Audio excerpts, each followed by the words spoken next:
एक हिजाब पहनने वाली बेटी इस देश की वजीर आजम बनेगी इंशाअल्लाह ताला।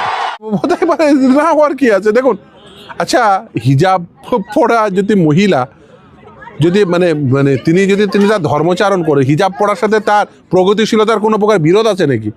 একজন হিজাব পড়লে সে প্রগতিশীল হবে না বা সে রাষ্ট্রপতি হতে পারবেন না, এটা কোথায় আইনে কোথায় প্রতিবন্ধকতা রয়েছে? দেখুন, হিজাবকে যে এই যে হিজাবকে সিম্বলাইজ করা হয়েছে, হিজাব মানেই হচ্ছে সে পিছিয়ে থাকা, এই যে সিম্বলাইজ করতে চাইছে, আসল লড়াই তো সেটার বিরুদ্ধেই। টুপি পরে থাকা মানেই সে টেররিস্ট হবে, এই যে সিম্বলাইজ করা, এই যারা এই সিম্বলাইজ করছে তাদের বিরুদ্ধেই লড়াই। টুপি পরে থাকা বা হিজাব পরে থাকা মানেই সে জঙ্গি হয়ে যাবে, সে মানে পিছিয়ে পড়া একটা মানসিকতা নিয়ে থাকবে, এই লড়াইটা তার বিরুদ্ধেই। তার কারণ দেখুন, আপনারা তো দাঁড়িয়ে আছে, আপনি দাঁড়িয়ে রাখতে পারেন না। আচ্ছা এই আমলে থাকলে তো রবীন্দ্রনাথ ঠাকুরকে নিয়ে এরা টানাটানি করতো। আচ্ছা দাঁড়িয়ে থাকা মানে কি সেটা অপরাধ? হ্যাঁ দাঁড়িয়ে আছে, দাঁড়িয়ে থাকাটা কি অপরাধ? দাঁড়িয়ে থাকাও অপরাধ না, টুপি পড়াও অপরাধ না, হিজাব পড়াও অপরাধ না, বিকিনি পড়াও অপরাধ না। আমাদের দেশের সংবিধান যে যা চাইবেন পড়তে পারবেন, যে যা চাইবেন খেতে পারবেন। কার ওই ফ্রিজে কি মাংস আছে তাই দেখে, সেই মাংস দেখে সে বুঝে গিয়ে তাকে পিটিয়ে মেরে ফেলবে, ভারতবর্ষের সংবিধান ভারতবর্ষের আইন এটা পারমিট করেনি। যারা পিটিয়ে মারছে বা অপরাধী তাদেরকে আবার হিন্দুত্ববাদী বা বিজেপি সংবর্ধনা দিচ্ছে, এটাই তো তাদের রাজনীতি।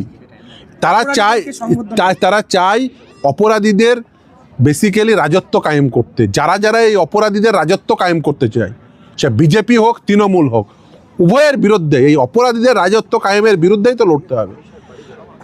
এই দেশ সকলের, হিন্দু মুসলমান খ্রিস্টান বৌদ্ধ জৈন সকলের, এই দেশ প্রতিটি ভারতীয়, যিনি এই দেশে জন্মেছেন, এই দেশের মাটিতে বড় হয়েছেন, এই দেশের সংবিধান সম্মতভাবে তিনি এই দেশের নাগরিক, তাকে সমান অধিকার দিতে হবে। কে হিজাব পরিহিতা একজন মহিলা পুলিশ কর্মী হতে চেয়েছিলেন, তাদের এই যে হিজাব পরে থাকার জন্য তাদের এই যে ছবি দিয়েছিল পুলিশ কর্মী হওয়ার জন্য, সেই জন্য তাদের সমস্ত ফর্ম বাতিল করে দিয়েছিল। আমাকে মামলা করতে হয়েছিল কলকাতা হাইকোর্টে।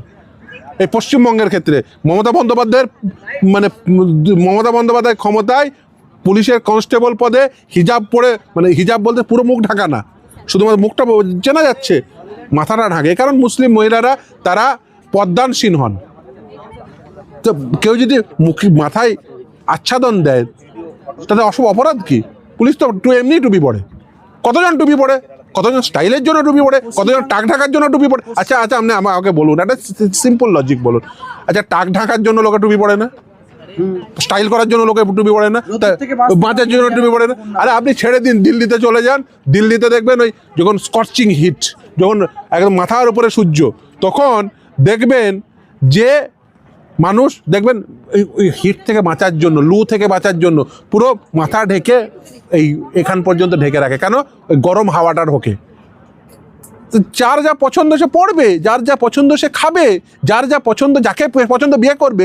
কোনো যদি মুসলমান ছেলে হিন্দু মেয়েকে বিয়ে করে, সেটা লাভ জেহাদ হবে? কোনো হিন্দু ছেলে যদি মুসলমান মেয়েকে বিয়ে করে, তার স্বাধীনতা নেই? ভারতবর্ষের আইন তাকে পারমিট করেছে। একদিকে কৌস্তব বাগচি বলছেন যে হিন্দুদের দোকান ছাড়া বিরিয়ানি বা মাংস কিনবেন না, আবার হুমায়ুন কবির বলছেন যে হ্যাঁ আমরাও মুসলমানরাও তাহলে হিন্দুদের দোকান থেকে কিছু। উভয়েই রাজনৈতিক উদ্দেশ্যে বলছেন এবং এটা অত্যন্ত দুর্ভাগ্যজনক। কৌস্তব বলছে যে এই যে কৌস্তবের যে কমেন্ট, সেটা একেবারে রাজনৈতিক উদ্দেশ্যে। অন্যদিকে হুমায়ুন সাহেবও যা বলছে তাও রাজনৈতিক উদ্দেশ্যে। এটা আসলে বিভাজনের রাজনীতি। পশ্চিমবঙ্গের সমগ্র জনজাতিকে, পশ্চিমবঙ্গের সমস্ত মানুষকে এই বিভাজনের রাজনীতির বিরুদ্ধে বলতে হবে। দেখুন, কখন এটা হতে পারে যে কে তার সেই দোকানদারের কি ধর্মগত পরিচয় সেটা জেনে কেউ মাংস কিনবে কি কিনবে না, বিরিয়ানি খাবে কি খাবে না, জামা তৈরি করবে কি করবে না। আচ্ছা ধরুন আপনি যখন এই কোনো রোগাক্রান্ত হন বা আপনার বাবা মা রোগাক্রান্ত হন, যে ওই যে ব্লাড ব্যাংক থেকে যে ব্লাড আসে, আপনি জানেন সেটা মুসলমানের ব্লাড নাকি হিন্দুর ব্লাড? আসলে এগুলো বলার উদ্দেশ্য কি? বলার উদ্দেশ্য হচ্ছে রাজনৈতিকভাবে বেনিফিটেড হওয়ার জন্য বিভাজন করা। এই বিভাজনের বিরুদ্ধে সমস্ত মানুষকে আগিয়ে আসতে হবে। সে বিজেপি বিভাজন করুক, সে অন্য যে কেউ বিভাজন করুক, সে মমতা বন্দ্যোপাধ্যায় বিভাজন করুক, সে হুমায়ুন কবির বিভাজন করুক, হুমায়ুন কবিরের ওই মন্তব্য অত্যন্ত গর্হিত যে কেটে ভাসিয়ে দেব, তার কারণ বিভাজনের রাজনীতি চান। আবার কৌস্তবের এই মন্তব্য যে ওই বিরিয়ানি কার দোকান থেকে কিনে খাবে সেটা কি বিজেপি ঠিক করে দেবে নাকি? আসলে এটাই বিজেপির রাজনীতি।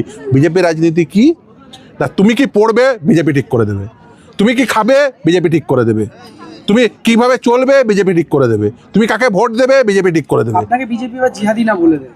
দেখুন, বিজেপি কি বলবে তার উপর তো ডিপেন্ড করে সরকার, মানে দেশ চলবে না বা কোনো মানুষ কথা বলবে না। আমাদের দেশের সংবিধান আমাদের এই অধিকার দিয়েছে, আমরা আমাদের পছন্দের ভাষায় কথা বলবো, আমাদের পছন্দের মানুষকে বিয়ে করব, আমাদের পছন্দের খাবার খাবো, কেউ এতে প্রতিবন্ধকতা তৈরি করতে পারে না। পছন্দের পোশাক পরবে, যার পছন্দ হবে সে টুপি পরবে, যার পছন্দ হবে সে হিজাব পরবে, যার পছন্দ হবে সে ওই সমুদ্র তটে গিয়ে বিকিনি পরে শুয়ে থাকবে।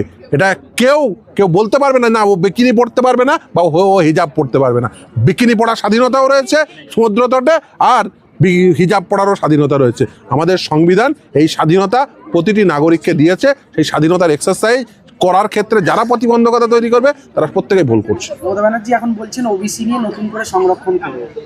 দেখুন, ওবিসি নিয়ে মমতা ব্যানার্জি যা করেছেন না, পশ্চিমবঙ্গের মুসলিম কমিউনিটির ছেলেমেয়েরা যেটুকু ডাক্তার ইঞ্জিনিয়ার হয়েছিল, উনি একেবারে দায়িত্ব নিয়ে তাদেরকে সবগুলোকে, মানে যারা হতে পারতো সবগুলোকে পিছিয়ে দিয়েছেন। এই মুহূর্তে পশ্চিমবঙ্গে বিজেপি যে বলে তোষণ করে মুসলিমদের, দেখুন, মুসলিমদের তোষণ করার নাম করে মুসলিমদের বিপদ ডেকেছেন মমতা বন্দ্যোপাধ্যায়। ওই মমতা বন্দ্যোপাধ্যায় শুধুমাত্র ওই মাথায় ঘোমটা দিয়ে বেসিক্যালি যেটা করেছেন সেটা হচ্ছে যে ওইটাকে একটা প্রদর্শন করিয়ে উনি বেসিক্যালি ভোট নিয়েছেন। মুসলমানদের উপকারের থেকে ক্ষতি অনেক বেশি করেছেন। দেখুন, যে জিনিস শুরু হয়েছিল, হ্যাঁ সত্যি সাচার কমিটির রিপোর্ট, বামেদের সময়ে যে উপযুক্তভাবে রিপ্রেজেন্টেশন হয়নি সেটা দেখিয়েছিল। তারপরে বামেরাই কিন্তু এই উদ্যোগ নিয়েছিল ওবিসির মধ্যে মুসলিমদের ইনক্লুড করার ক্ষেত্রে।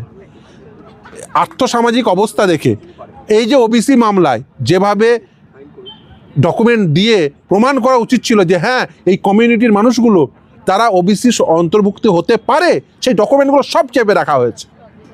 কেন ডকুমেন্ট দেখাননি? কেন ওবিসি লিস্ট থেকে আজকে এই দুর্গতি হবে? পশ্চিমবঙ্গের যারা পিছিয়ে পড়া মানুষ, এই ক্লাস অফ সিটিজেন যারা ওবিসি হিসেবে আইডেন্টিফাইড হতে পারত, তাদের আইডেন্টিফাই করতে দিলেন না কেন? এর দায় মমতা বন্দ্যোপাধ্যায়কে নিতে হবে। এর দায় যারা ফাইল চেপে রেখে, তথ্য চেপে রেখে এই জিনিস করতে দিয়েছে তাদের প্রত্যেককে নিতে হবে।